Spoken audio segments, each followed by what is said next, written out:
السلام علیکم، میں Fralia. Welcome to Urdu lovers. زیر مطالعہ ناول ہے ہمارا پارس، جو کہ نیمرا احمد کی تحریر ہے، اور بیچ میں تھوڑا لمبا وقفہ آ گیا، کچھ مصروفیات تھیں، کچھ پرابلمس تھیں جس کی وجہ سے میں آپ سب سے معذرت چاہتی ہوں۔ اور اگر آپ میرے چینل پہ نئے ہیں تو پلیز سبسکرائب کیجیے، اور پسند آئے تو لائک ضرور کیجیے گا۔ کمنٹ سیکشن میں جا کر اپنی پسند کی کتاب یا اپنی پسند کی شاعری، کوئی نظم یا کوئی شاعر جسے آپ سننا چاہتے ہیں تو وہ ضرور نوٹ کروائیے، میں آپ کی منتظر رہوں گی۔ چلیے آتے ہیں، پارس کی قسط نمبر 13 سنیں گے ہم۔ افضل بابا نے احتیاط سے الماری بند کی، پھر خالی بیگز بیڈ کے نیچے رکھے اور ہاتھ جھاڑتے ہوئے اٹھ کھڑے ہوئے۔ شکیل ستائشی نظروں سے کمرے کا جائزہ لے رہا تھا۔ فیروزہ مائی ساتھ ہی ذرا خوش، ذرا حیران، ذرا پریشان کھڑی تھی۔ سب سیٹ کر دیا صاحب، کوئی کام ہو تو مجھے آواز دیجیے گا یا یہ گھنٹی بجا دیجیے گا۔ انہوں نے سائڈ ٹیبل کے قریب لگے بٹن کی طرف اشارہ کیا۔ شکیل نے اچھا جان چھوڑو والے سٹائل میں سر ہلا کے منہ پھیر لیا۔ افضل بابا سر جھکائے باہر نکل گئے۔ مجھے صاف بتا شکیل، بات کیا ہے؟ ان کے نکلتے ہی فیروزہ مائی نے تیزی سے دروازہ بند کیا اور گھوم کر بیٹی کے سامنے آئی۔ گھر تو زبردست ہے امی، ہوٹل اس سے بھی زیادہ عالی شان ہوگا۔ وہ ابھی تک گھوم پھر کے ایک چیز کا جائزہ لے رہا تھا۔ فیروزہ مائی کے ماتھے پہ بل پڑی۔ جہنم میں گیا گھر، میں پوچھ رہی ہوں کہ نہ، اس نے انگلی اٹھا کر مسکراتے ہوئے نفی میں سر ہلایا۔ گھر کو جہنم میں نہیں بھیجتا ہوں۔ شکیل، تو مجھے سیدھی طرح بتا کہ تو اچانک بغیر اطلاع کے یہاں کیوں آیا؟ یہی تو بتا رہا ہوں تجھے امی، گھر زبردست ہے، ہوٹل اس سے بھی زیادہ عالی شان ہوگا، اور اس گھر کو جہنم میں بھیجنے کی غلطی ہم نے نہیں کری۔ وہ مسکرایا تو اس کی آنکھیں پراسراریت سے چمکی۔ فیروزہ مائی بالکل ٹھہر کر اسے دیکھنے لگی۔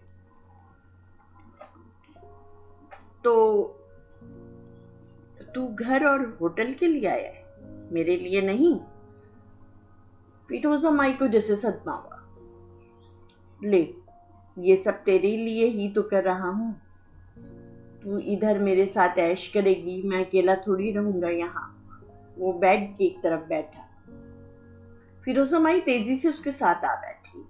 مگر شکیل، یہ سب پارس کا ہے، وہ ہمیں اب زیادہ دن برداشت نہیں کرے گی، ہم ادھر کبھی عیش نہیں کر سکتے۔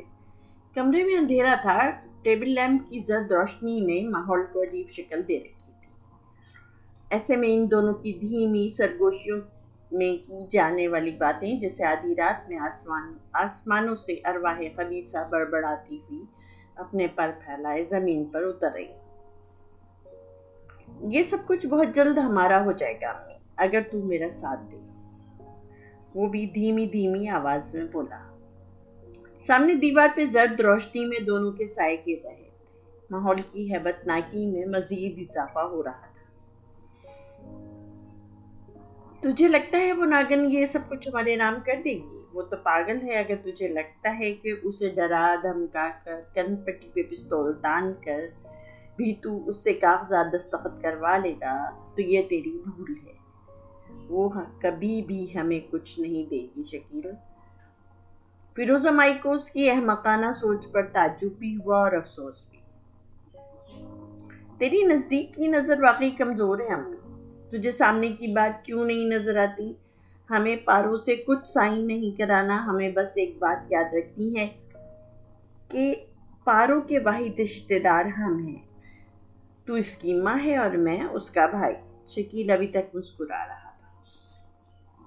پر ہم سوتیلے ہیں، ذرا سے پیسے خرچ کرو تو سوتیلا سگا بن جاتا ہے۔